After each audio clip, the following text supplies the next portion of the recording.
السلام علیکم ورحمۃ اللہ وبرکاتہ۔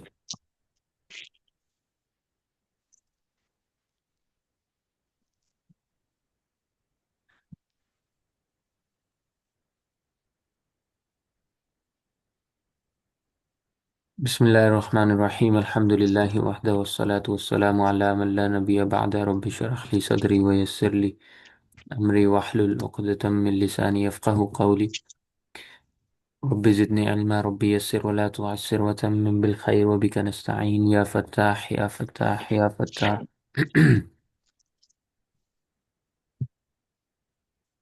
مائک کائنڈلی آف کر دیں۔ لاسٹ لیکچر میں ہم نے ڈسکس کیا تھا ہجرا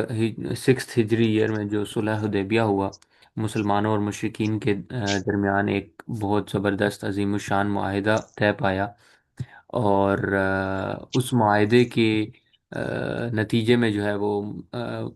مدینہ اور مکہ کے مابین جو ہے وہ ایک اتفاق و اتحاد کا ماحول قائم ہوا۔ اس کے بعد جو آمد و رفت تھی وہ نارمل ہو گئی، اور جو بھی ان کے آپس میں اختلافات تھے وہ تھوڑے کم ہو گئے، بلکہ بالکل ٹھنڈے ہو گئے۔ تو اس طرح کا ماحول بن گیا، اور نیکسٹ ایئر پھر رسول اللہ صلی اللہ علیہ وسلم کے پاس بہت سارے جو ہے وہ وفود آتے، ڈیلیگیشنز آتے، آپ صلی اللہ علیہ وسلم کی خدمت میں حاضر ہو کر اسلام قبول کرنے کا جو سلسلہ ہے وہ سٹارٹ ہو گیا۔ تو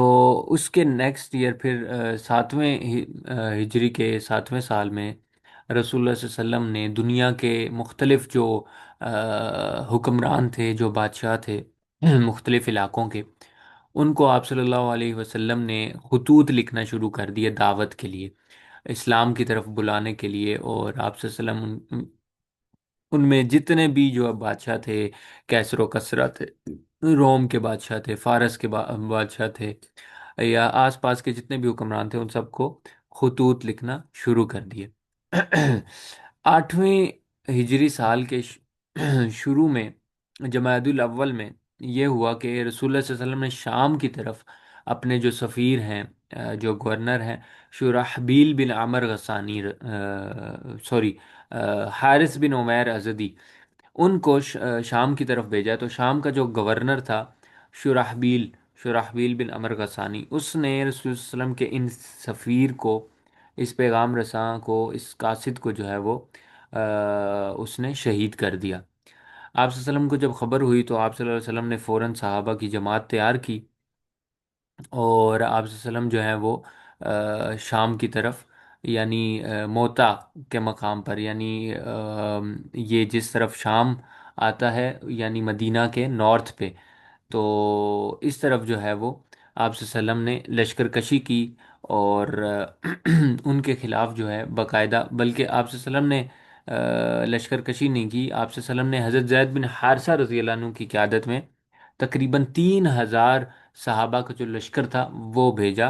اور آپ صلی اللہ علیہ وسلم کی ہدایات تھی کہ اگر حضرت زید بن حارثہ رضی اللہ عنہ شہید ہو جائیں تو پھر حضرت جعفر بن ابی طالب جو حضرت علی رضی اللہ عنہ کے بھائی تھے، وہ جو ہے وہ جنگ کا علم اٹھائیں گے، اور وہ لیڈر ہوں گے مسلم آرمی کے۔ اس کے بعد اگر وہ بھی شہید ہو جائیں تو عبداللہ بن رواحہ رضی اللہ عنہ جو ہیں وہ امیر ہوں گے، وہ لیڈر ہوں گے، وہ لیڈ کریں گے مسلم آرمی کو۔ تو اسی بنا پر جو ہے وہ حضرت زید بن حارثہ رضی اللہ عنہ جو ہیں وہ لشکر کو لے کر آگے بڑھے موتا کے مقام پر، جیسے میں نے یہاں پر میپ میں شو کیا آپ کو، مدینہ کے نارتھ میں جو ہے وہ یہ جگہ بنتی ہے موتا کی، جہاں پر دونوں لشکر آمنے سامنے ہوئے۔ اور یہ جو شامی لشکر تھا یہ بہت بڑا لشکر تھا، 1 لاکھ سے بھی زائد تعداد تھی ان کی، مور دین 1 لاکھ۔ تو لڑتے لڑتے حضرت زید بن حارثہ رضی اللہ عنہ جو امیر لشکر تھے، لیڈر تھے مسلم آرمی کے، وہ شہید ہوئے۔ اس کے بعد حضرت جعفر بن ابی طالب رضی اللہ عنہ مسلم آرمی کے امیر بنے، وہ شہید ہوئے۔ حضرت عبداللہ بن رواحہ رضی اللہ عنہ شہید ہوئے۔ تینوں امراء جو رسول اللہ صلی اللہ علیہ وسلم نے بتائے تھے وہ شہید ہو گئے۔ تو پھر بالآخر جو ہے وہ حضرت خالد بن ولید رضی اللہ عنہ نے جنگ کا جو علم ہے، جو لیڈرشپ ہے، جو قیادت ہے مسلم آرمی کی، وہ سنبھالی، اور حضرت خالد بن ولید رضی اللہ عنہ نے بڑی حکمت سے سچویشن کو اینالائز کرتے ہوئے مسلم آرمی کو آہستہ آہستہ آہستہ آہستہ پیچھے دھکیلا، اور واپس جو ہے وہ بچ بچاؤ کر کے مدینہ منورہ تشریف لے آئے۔ تو اس طرح سے اس جنگ کا اختتام ہوا۔ مسلم لشکر جو تھا وہ آ، یعنی ظاہری بات ہے کہ 3,000 کی تعداد تھی، اور بہت حاوی لشکر تھا، جو رومی تھے جو شامی تھے ان کا، تو اس وجہ سے اور اصل بات یہ تھی کہ اس 1 لاکھ کے لشکر کے ساتھ بہت سارے عرب قبائل جو تھے وہ بھی شامل تھے، جس کی وجہ سے ان کو مزید جو ہے وہ تقویت ملی۔ تو حضرت خالد بن ولید نے بڑے ٹائملی جو ہے وہ فیصلہ کیا، اور سچویشن کے مطابق جو ہے وہ مسلمان لشکر کو بحفاظت مدینہ منورہ واپس لے آئے۔ اس پر صحابہ نے بہت زیادہ تنقید بھی کی، بہت سارے صحابہ نے حضرت خالد بن ولید پر کہ میدان جنگ سے فرار ہو گئے ہیں، لیکن رسول اللہ صلی اللہ علیہ وسلم نے خود ان کو منع فرمایا اور کہا کہ حکمت کا تقاضا ہی یہی تھا کہ ظاہری بات ہے کہ ایک مسلم آرمی اور اس میں بڑے بڑے جلیل القدر صحابہ موجود ہیں، تو بعض اوقات اسٹریٹجیکلی انالائز کر کے چیزوں کو، تو جو اجتماعیت کے مطابق جو بہتری ہوتی ہے اور بہتر فیصلہ ہوتا ہے، وہی لیڈرشپ کا تبھی پتہ چلتا ہے جب کرائسس کی سچویشن ہوتی ہے نا۔ تو اس وقت میں جو حکمت کے مطابق جو فیصلہ تھا، بغیر کسی ایگریشن کے، بغیر جذبات میں آئے، حضرت خالد بن ولید نے وہ فیصلہ لیا۔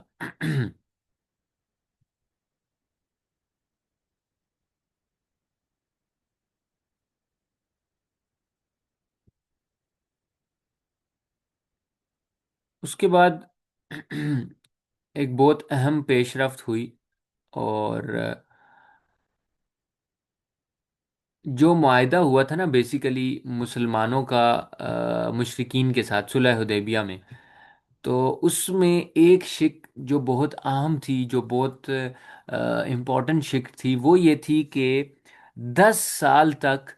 مسلمانوں کی اور کفار کی آپس میں جنگ بندی رہے گی، مشرکین کی، قریش کی، مکہ والوں کی آپس میں جنگ بندی رہے گی، کوئی بھی ایک دوسرے پر حملہ نہیں کرے گا۔ اور ہم نے یہ آرٹیکل بھی ڈسکس کیا تھا اس معاہدے کا، اس ایم او یو کا، کہ اس میں ایک آرٹیکل یہ تھا کہ جو قبیلہ بھی، یعنی اہل مدینہ اور اہل مکہ کے علاوہ، قریش کے علاوہ جو بھی قبیلہ ہے، بنو بکر ہے، بنو خزاع ہے، بنو غطفان ہے، جو بھی قبائل ہیں، وہ جس بھی فریق کے آرمی میں یا ٹیم میں جانا چاہتا ہے وہ جا سکتا ہے، اور کسی بھی فریق کے ساتھ جو قبیلہ ملتا ہے دوسرے فریق کو یا دوسرے فریق میں شامل کسی اور قبیلے کو، اس کے خلاف، اور اہل مدینہ کے خلاف یا اہل مدینہ اور اس کے فریق کو قریش کے خلاف یا قریش کے فریق کے خلاف جو ہے وہ جنگ کرنے کی اجازت نہیں ہوگی۔ لیکن ہوا کیا کہ بنو بکر نے، ان کا بنو بکر اور بنو خزاع دو قبیلے تھے جن کا شروع سے آپس میں دشمنی چلی آ رہی تھی، تو بنو بکر نے اچانک جو ہے وہ ایک ایک رات بنو خزاع پر حملہ کر دیا، اور اس حملے سے پہلے انہوں نے باقاعدہ جو ہے وہ قریش سے پوری سیٹنگ کی، اور قریش نے ان کی مدد بھی کی اس حملے میں۔ بنو خزاع کے 3 آدمی بھی اس میں قتل ہو گئے۔ اب بنو خزاع نے اپنا سفیر بھیجا رسول اللہ صلی اللہ علیہ وسلم کے پاس اور بتایا کہ عمر بن سالم جو تھے بنو خزاع سے، وہ رسول اللہ صلی اللہ علیہ وسلم کی خدمت میں حاضر ہوئے، اور انہوں نے بتایا کہ اس طرح بنو بکر نے جو ہے وہ ہمارے اوپر راتوں رات حملہ کیا جبکہ ہم سو رہے تھے، اور اس پر یہ کہ قریش نے بھی ان کی مدد کی ہے، تو یہ تو سراسر معاہدے کی خلاف ورزی تھی۔ جب رسول اللہ صلی اللہ علیہ وسلم نے یہ سنا تو رسول اللہ صلی اللہ علیہ وسلم نے فوراً جو ہے وہ صحابہ کو تیار کیا کہ ہم پیش قدمی کریں گے، اور ان کے خلاف اعلان جنگ کیا، قریش کے خلاف۔ قریش کو جب اس بات کا اندازہ ہوا تو آبویسلی وہ دور جب کہ 313 نے جو ہے وہ 1,000 کو بدترین شکست دی تھی، تو اب تو ماشاءاللہ صحابہ کی تعداد 10,000 سے بھی زیادہ ہو چکی تھی، تو قریش والوں کے دلوں میں بہت زیادہ رعب قائم ہوا تھا مسلمانوں کا، اور اسی بنیاد پر جو ہے وہ قریش نے ابو سفیان کو بھیجا رسول اللہ صلی اللہ علیہ وسلم کی خدمت میں، تو رسول اللہ صلی اللہ علیہ وسلم نے اس سے ملنے سے جو ہے وہ انکار کر دیا، برملا انکار کر دیا، اور کہا کہ کوئی جو ہے وہ فائدہ نہیں ہے آپ تمہارے آنے کا۔ اس طرح سے جو ہے وہ لشکر کشی کی، پھر مکہ سے پہلے جو ہے وہ دوبارہ ابو سفیان جو ہے وہ مسلمانوں کے لشکر میں آیا، مکہ سے باہر مسلمانوں نے رسول اللہ صلی اللہ علیہ وسلم کی قیادت میں پڑاؤ ڈالا، کیمپس لگائے مکہ میں انٹر ہونے سے پہلے۔ تو ابو سفیان جو ہے ایک رات ان کی خبر لینے کے لیے کہ کتنا بڑا لشکر ہے اور ان کے کیا عزائم ہیں، واقعتاً یہ مکہ پر قبضہ کرنا چاہتے ہیں اور واقعتاً جنگ کرنا چاہتے ہیں، یا یہ محض دہشت کریٹ کرنے کے لیے، روب کریٹ کرنے کے لیے آئے ہیں۔ تو ابو سفیان نکلا، تو حضرت عباس رضی اللہ عنہ جو رسول اللہ صلی اللہ علیہ وسلم کے چچا تھے، انہوں نے جو ہے وہ ابو سفیان کو دیکھ لیا، وہ بھی پہرے داری پر تھے، حضرت عمر رضی اللہ عنہ، بہت سارے لوگ جو ہے وہ پہرے داری پر تھے، اور یہ لشکر تو جو تھا مسلمانوں کا جو کیمپ لگا ہوا تھا، ایک عظیم و شان نظارہ پیش کر رہا تھا کہ انہوں نے ہر کیمپ میں جو ہے نا وہ لائٹس لگائی ہوئی تھی چراغوں کی صورت میں، اور دور سے جو ہے وہ ایسے روشنائیاں نظر آ رہی تھی۔ تو ایک عظیم الشان لشکر تھا، بہت بڑا لشکر تھا، 10,000 صحابہ تھے۔ تو جب ابو سفیان لشکر کے قریب آیا جانچ پڑتال کرنے کے لیے، تو وہاں پر حضرت عباس رضی اللہ عنہ نے اس کو دیکھ لیا اور فوراً جو ہے اس کو اپنے ساتھ گھوڑے پر سوار کیا اور بگا کے رسول اللہ صلی اللہ علیہ وسلم کی خدمت میں لے گیا۔ حضرت عباس لے گئے۔ حضرت عباس کو معلوم تھا کہ اس کو حضرت عمر نے دیکھ لیا نا، تو یہ یہیں پر اس کا جو ہے وہ سر قلم ہو جائے گا، کیونکہ حضرت عمر رضی اللہ عنہ کی طبیعت جو ہے وہ تو اصول پسند تھے اور بہت سخت طبیعت تھی اس حوالے سے،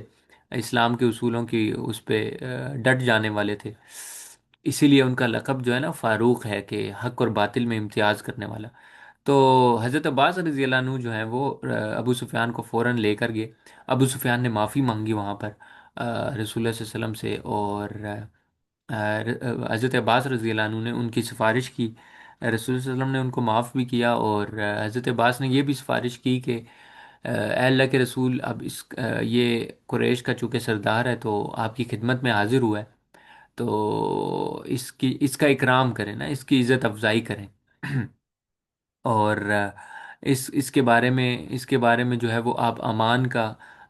فیصلہ فرمائیں، اور دوسرا یہ کہ آپ قریش والوں کو یہ باور کروائیں کہ اگر کوئی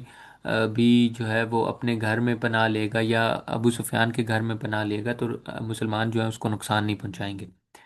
تو یہ استدعا کی ابو سفیان کی طرف سے حضرت عباس رضی اللہ عنہ نے، تو رسول اللہ صلی اللہ علیہ وسلم نے اس بات کی اجازت دے دی، اور ابو سفیان سے فرمایا کہ تم جا کر مکہ میں قریش میں یہ اعلان کر دو کہ ہماری آرمی کے سامنے کوئی اگر رکاوٹ نہیں بنے گا تو ہم اس کو نقصان نہیں پہنچائیں گے، ہم صرف اسی پر حملہ آور ہوں گے، ہم صرف اسی کے ساتھ جنگ کریں گے، اسی کے ساتھ لڑائی کریں گے جو ہمارے لشکر کے سامنے آئے گا، یا جو ہمارے لشکر کے سامنے جو ہے وہ جسے کہتے ہیں کہ ریزسٹنس شو کرے گا۔ تو ابو سفیان وہاں سے بھاگتا بھاگتا گیا، اس نے قریش میں اعلان کیا کہ بہت بڑا لشکر جو ہے وہ آ رہا ہے،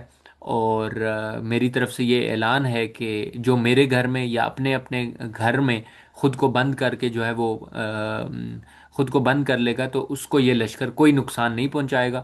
اور جو ریزسٹنس شو کرے گا صرف اسی کے ساتھ جنگ ہوگی۔ تو اس بنیاد پر پھر قریش اکثر جو میجورٹی آف جو قریش تھی انہوں نے اپنے گھروں میں پناہ لی، اور کچھ ایک ایک دستہ جو تھا، جو حضرت خالد بن ولید جس کی قیادت فرما رہے تھے، مسلمانوں کی آرمی کا ایک گروہ جو تھا، گروپ مختلف رسول اللہ صلی اللہ علیہ وسلم نے نا مختلف راستوں سے جو ہے وہ مکہ میں داخل ہونے کا مختلف گروپس کو حکم فرمایا تھا۔ تو جس راستے سے یہ لوگ داخل ہو رہے تھے حضرت خالد بن ولید کی قیادت میں، تو وہاں پر کچھ قریشی لشکر نے، کچھ لوگوں نے جو ہے وہ ایک چھوٹے سے گروپ نے ریزسٹنس شو کی، لیکن ان کو وہیں پر ساروں کا کام تمام کیا حضرت خالد بن ولید کے گروپ نے، اور عظیم الشان طریقے سے جو ہے وہ داخل ہوئے مکہ میں، اور کیا عظیم شان تھی اس لشکر کی کہ قریش والے جو ہیں وہی قریش والے جو ضد اور ہٹ درمی کا مظاہرہ کرتے رہے ان 12-13 سالوں میں نبوت کے بعد، اور وہی قریش والے جو رسول اللہ صلی اللہ علیہ وسلم کو کبھی مینٹلی ٹارچر کر رہے ہیں، کبھی فزیکلی ٹارچر کر رہے ہیں، کبھی آپ صلی اللہ علیہ وسلم کے پیٹھ مبارک پر اونٹ کی اوجڑی پھینک رہے ہیں، کبھی آپ صلی اللہ علیہ وسلم کی گردن میں رسی کے پھندے ڈال رہے ہیں، کبھی آپ صلی اللہ علیہ وسلم کے صحابہ کو جو ہے وہ طرح طرح سے تکالیف دے رہے ہیں، حضرت عمار بن یاسر کے والدین کو صرف اور صرف جو ہے وہ اسلام لانے کی وجہ سے شہید کر دیا گیا، حضرت بلال رضی اللہ عنہ پر جو ظلم و ستم ڈھائے گئے وہ ہمارے سامنے، کہ ان کو تپتی دوپہر میں جو ہے وہ قمیض اتروا کر گرم چٹانوں پر لٹا دیا جاتا تھا، اور وہ صحرا کی دھوپ، صحرا کی گرمی سے ہم واقف ہیں۔ جو لوگ ایون اگر سعودیہ کسی کا ٹریول نہیں بھی ہوا تو تھر کی طرف گئے ہیں یا ڈیزرٹ ایریاز کی طرف ان کا ٹریول ہوا ہے، تو ان کو اس بات کا ادراک ہوگا کہ کیا شدت ہوتی ہے وہاں کی گرمی کی۔ اور اسی طرح عمار بن یاسر رضی اللہ عنہ کی جو مالکن تھی، وہ لوہا پگھلا پگھلا کر آپ رضی اللہ عنہ کے سر پر اور کمر پہ ڈالتی تھی۔ تو ان تکالیف کو گزار کر پھر ہجرت کرنا اپنے آبائی وطن سے، جس میں آپ پیدا ہوئے، جس میں آپ کو پروان چڑھایا گیا، جس میں آپ کی پرورش ہوئی، جس کے ساتھ آپ کی محبت ہوتی ہے، ایک انسیت ہوتی ہے، ایک دلی چاہت ہوتی ہے، اسی وطن سے جو ہے آپ کے اپنے لوگوں نے، آپ کے اپنے خاندان نے آپ کو جلا وطن کیا ہو، در بدر کیا ہو، اور پھر یہ دن کے 8 ہجری میں صرف چند ہی سالوں بعد جو ہے وہ اللہ تعالیٰ نے رسول اللہ صلی اللہ علیہ وسلم کے ہاتھ میں اسی مکہ کو واپس دلایا، اور اس عظیم شان سے دلایا کہ وہ سارے لوگ جو اتنے غرور اور تکبر میں تھے، اور جو اتنی جو ہے وہ متکبرانہ حرکتیں کرتے تھے، آج ان کے سر جو ہے وہ جھکے ہوئے تھے، اور آج وہ رسول اللہ صلی اللہ علیہ وسلم کے قدموں میں سر نگوں تھے، اور آپ صلی اللہ علیہ وسلم کا ظرف دیکھیے،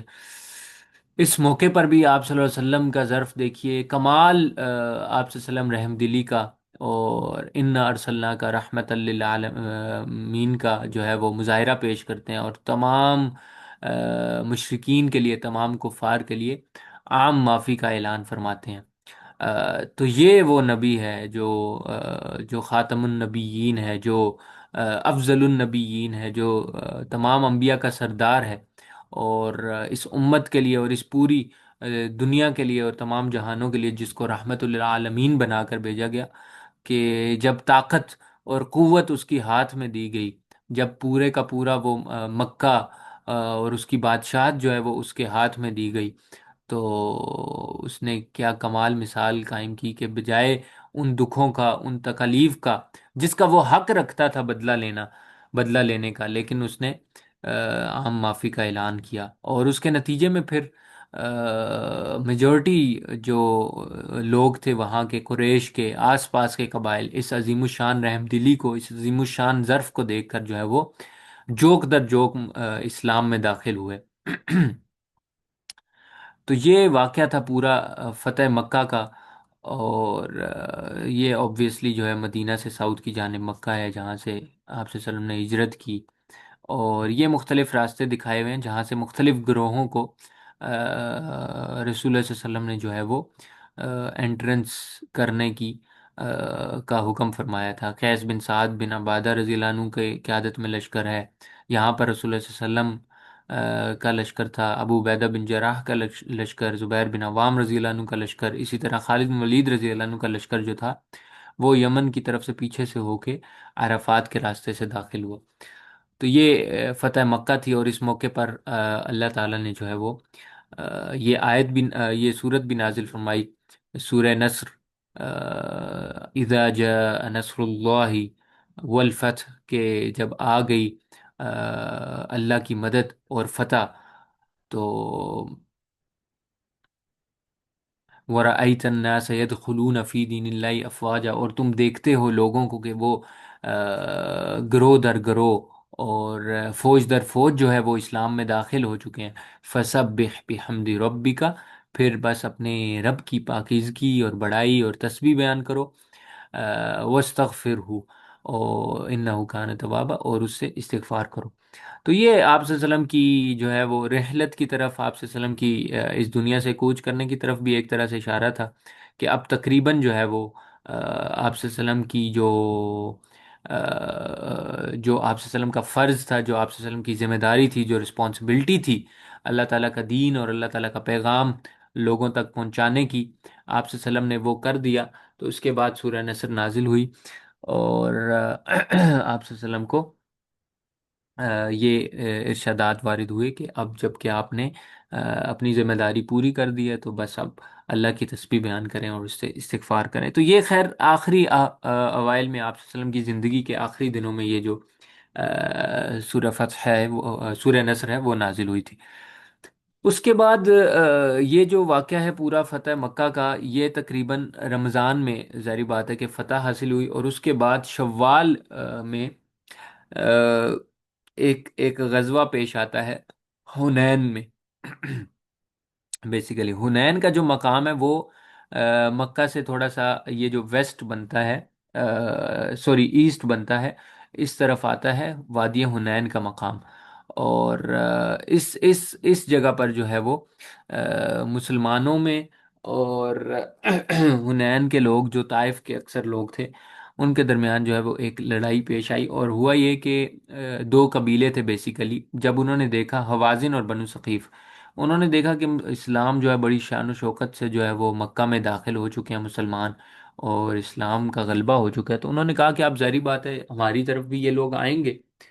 تو انہوں نے اسی بنیاد پر جو ہے وہ پلاننگ کی اور اسٹریٹجی بنائی، مسلمانوں کے خلاف آرمی تشکیل دی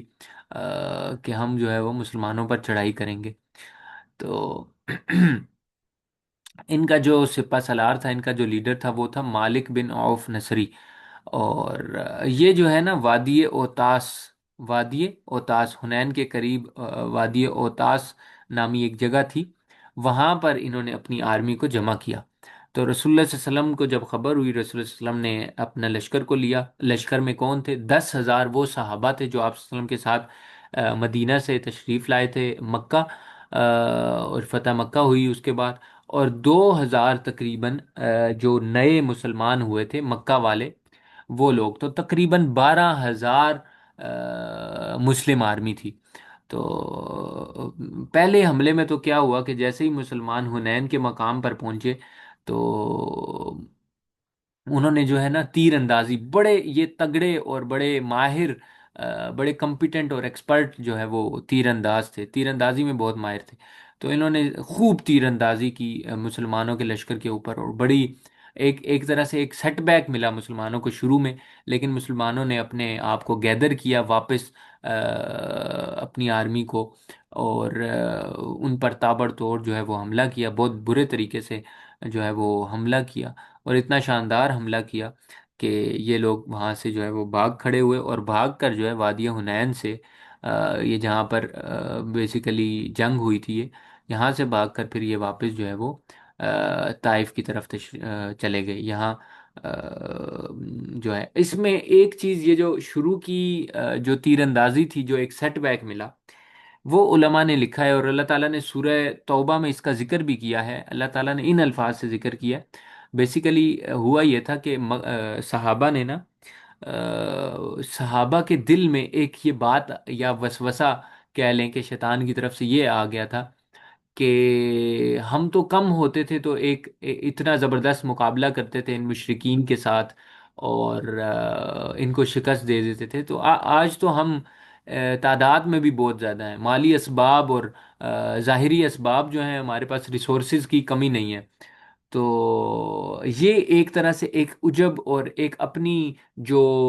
جو ان کے پاس جو میٹیریلسٹک جو ریسورسز تھے ان میں تھوڑا سا انہوں نے جو ہے وہ فخر محسوس کیا۔ تو اس کی بنیاد پر اللہ تعالیٰ نے قرآن میں کیا فرمایا؟ وَيَوْمَ حُنَيْنَ، اور حنین کے دن، اِذْ أَعْجَبَتْكُمْ کثرتکم، جب کہ تمہاری کثرت نے، تمہارے زیادہ ہونے نے جو ہے وہ تمہیں خوش فہمی میں ڈال دیا۔ فَلَمْ تُغْنِ عَنْكُمْ شَيْئًا، پھر بس کیا ہوا؟ بس اس کثرت نے تمہیں کوئی فائدہ نہ پہنچایا، کسی چیز کا فائدہ نہ پہنچایا۔ تو یہ جو سیٹ بیک دیا تھا نا مسلمانوں کو شروع میں اللہ تعالیٰ نے، تو یہ اسی وجہ سے دیا تھا کہ کبھی بھی آپ اسباب ضرور اختیار کریں،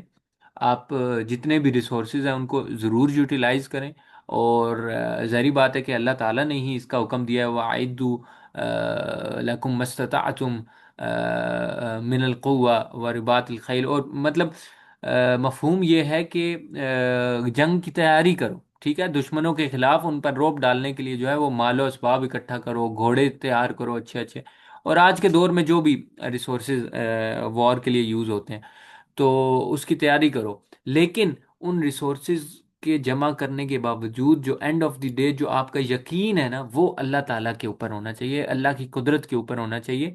کہ یہ جو ریسورسز ہے نا ان میں اثر اگر پیدا ہوگا، ہماری سکلز میں اگر اثر پیدا کرنے والی کوئی چیز ہے، اگر ان کا کوئی امپیکٹ ہوگا تو وہ اللہ تعالیٰ کی مرضی سے ہوگا۔ اللہ تعالیٰ اگر نہیں چاہیں گے تو چاہے ہم پوری دنیا کے ریسورسز بھی جمع کر لیں اور اربوں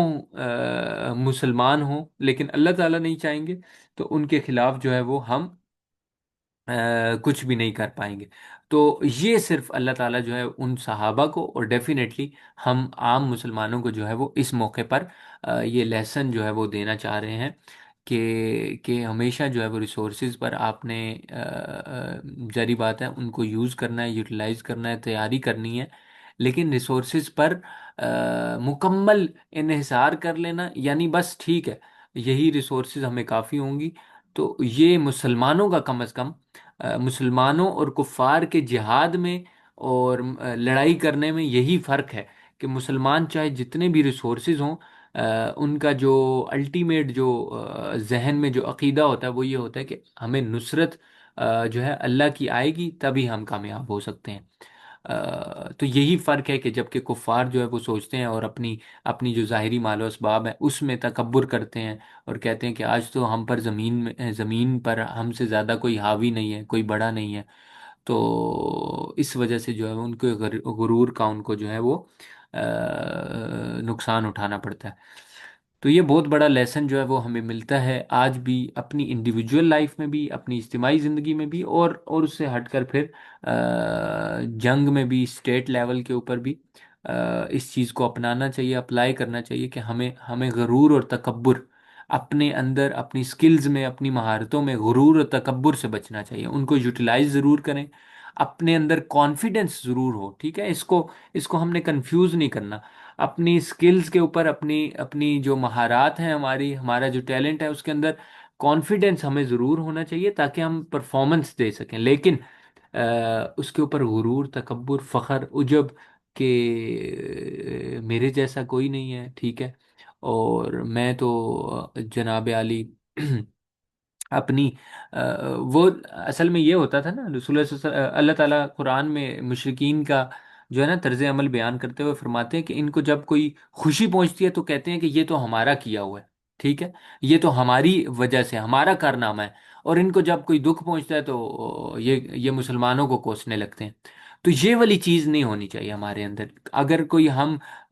چیز اچیومنٹ ہمیں ملتی ہے، کوئی ہمارا گول اچیو ہوتا ہے، کوئی دنیا میں دنیاوی بھی اچیومنٹ اگر ملتی ہے تو فوراً ہماری نظر جو ہے وہ اللہ تعالیٰ کے اوپر جانی چاہیے کہ بے شک میری سکلز تھی، میں نے ان کو یوٹیلائز کیا، لیکن مجھے سکسیس دینے والا، مجھے کامیاب کرنے والا، مجھے یہ اتنی بڑی اچیومنٹ دینے والا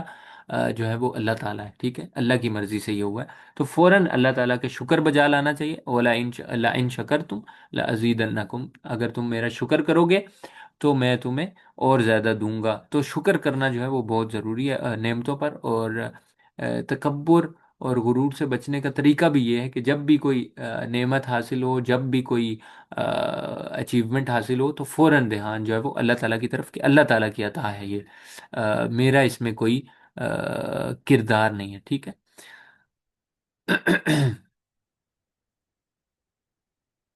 اس کے علاوہ اس سال میں مزید کچھ واقعات پیش آئے، حضرت خالد بن ولید رضی اللہ عنہ جو ہیں فتح مکہ سے پہلے ایمان لائے تھے، اسی طرح عمر بن عاص رضی اللہ عنہ بڑے جلیل القدر صحابہ، بڑے صحابہ میں ہیں، وہ مشرف با اسلام ہوئے، اور اس کے علاوہ کافی بڑے لوگ جس میں صفوان بن امیہ ہے، سہیل بن عامر ہے، عتبہ ہے، معتب ہے، جو ابو لہب کے بیٹے تھے عتبہ اور معتب، وہ جو ہے اسلام لے کر آئے۔ تو یہ بڑے بڑے اسی طرح جو حضرت ابو بکر صدیق رضی اللہ عنہ کے والد تھے، ابو قحافہ، وہ جو ہے وہ اسلام میں داخل ہوئے۔ پھر آپ صلی اللہ علیہ وسلم کے جو بیٹے تھے ابراہیم، وہ جو ہے اسی سال پیدا ہوئے 8 ہجری میں، ان کی جو وفات ہے وہ بھی بچپن میں ہو گئی تھی، البتہ اسی سال ان کی ولادت ہوئی۔ آپ صلی اللہ علیہ وسلم کی جو بیٹی تھی حضرت زینب رضی اللہ عنہ، ان کی وفات اسی سال میں ہوئی۔ تو یہ کچھ اہم ایونٹس تھے جو اس سال میں پیش آئے، وقوع پذیر ہوئے ہجرت کے 8ویں سال میں۔ اس کے بعد ہم تقریباً اینڈ کی طرف چل رہے ہیں، اور ہمارے کچھ 2-3 سال جو ہیں وہ باقی ہیں ہجرت کے بعد کے، جن کو ہم انشاءاللہ دیکھیں گے، اور یہ بھی دیکھیں گے کہ ان میں کیا امپورٹنٹ ایونٹس ہوئے اور ان سے ہمیں کیا لیسنز ملتے ہیں۔ تو انشاءاللہ کل جو ہے وہ ہم جو ہجرت کا 9واں سال ہے، 9th ہجری ایئر، اس پر جو ہے وہ کچھ ڈسکشن کریں گے۔ کسی کا کوشچن ہو تو یا کوئی بات ڈسکس کرنا چاہتے ہوں آپ، کوئی کمنٹ کرنا چاہتے ہوں، یو آر ویلکم۔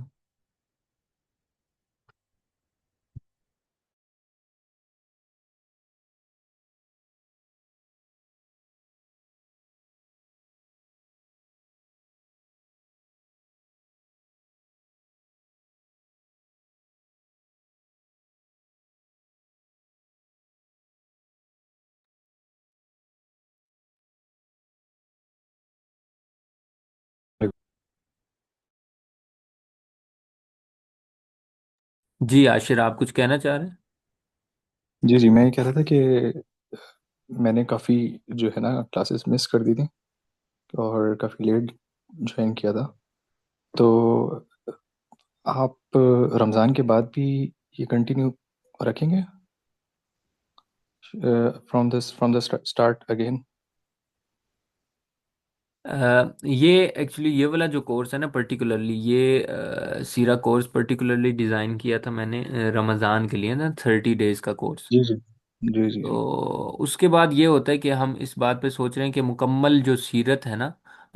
یعنی تفصیل کے ساتھ ان ڈیپتھ ہم اس کی اسٹڈی کریں۔ تو اس سے متعلق انشاءاللہ جب کورس ہم سٹارٹ کریں گے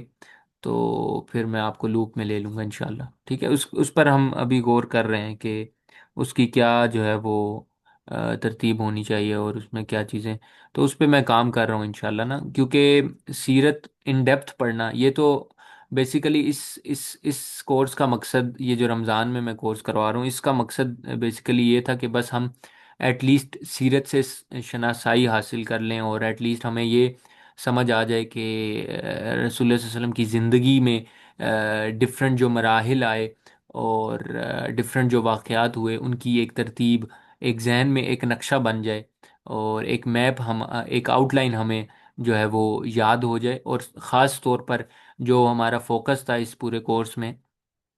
وہ جو کنٹمپریری امپلیکیشنز ہیں، جو پریکٹیکل امپلیکیشنز ہیں ہماری لائف کے لیے، تو ہم نے ان کے اوپر فوکس کیا ابھی تک۔ پچھلے کچھ 2-3 دنوں سے زیادہ ان میں تفصیل سے بات نہیں ہوئی اس چیز پر، لیکن اس سے پہلے جو بھی لوگ کلاس اٹینڈ کر رہے تھے وہ جانتے ہیں کہ ہم کنٹمپریری سوسائٹی کے اندر جو ہے وہ سیرت سے حاصل ہونے والے لیسنز کو امپلیمنٹ کرنے کے اوپر ہر روز ہی تقریباً بات کرتے رہے ہیں۔ تو یہ فوکس تھا اس کورس کا، لیکن انشاءاللہ سیرت کو ان ڈیٹیل اور ان ڈیپتھ جو ہے وہ اسٹڈی کرنے کا جو ہے وہ ضرورت اور اہمیت اس کا ہم سب کو اندازہ ہے، اور اس لیے اس کی طرف میں سوچ بھی رہا ہوں۔ تو کوئی انشاءاللہ ترتیب بنے گی ایسے کورس کی، جو لمبا کورس چلے گا، تو اس میں جو ہے وہ انشاءاللہ میں آپ کو بھی لوپ میں لوں گا، اور آپ کو بھی انشاءاللہ میں بتا دوں گا، انفارم کر دوں گا اس حوالے سے۔ باقی اگر کلاسز مس ہو گئی ہیں تو میں نے نا یوٹیوب پہ لیکچر اپلوڈ کروائے ہوئے ہیں سارے، شروع سے ہی، اسٹارٹ سے، اس کورس کے بیسیکلی جو رمضان کورس ہو رہا ہے، اور گروپ میں لنک وغیرہ بھی شیئر ہوتے رہتے ہیں۔ تو آپ یہ والی کلاسز جو ہیں وہ پرٹیکولرلی لے سکتے ہیں وہاں پر، باقی اس کورس سے متعلق پھر میں آپ کو انفارم کر دوں گا انشاءاللہ۔ ٹھیک ہے، بہت شکریہ۔ جزاک اللہ۔ ٹھیک ہے جی، اور کوئی کوشچن ہوا کرے کسی کا تو، یا ڈسکشن کوئی کمنٹ ہو تو گروپ میں بھی آپ کر سکتے ہیں، ٹھیک ہے؟ انشاءاللہ کل ملتے ہیں 9th ہجری ایئر کے ساتھ۔ سبحانک اللہم و بحمدک، ونشہد ان لا الہ الا انت، نستغفرک ونتوب الیک۔ السلام علیکم ورحمۃ اللہ وبرکاتہ۔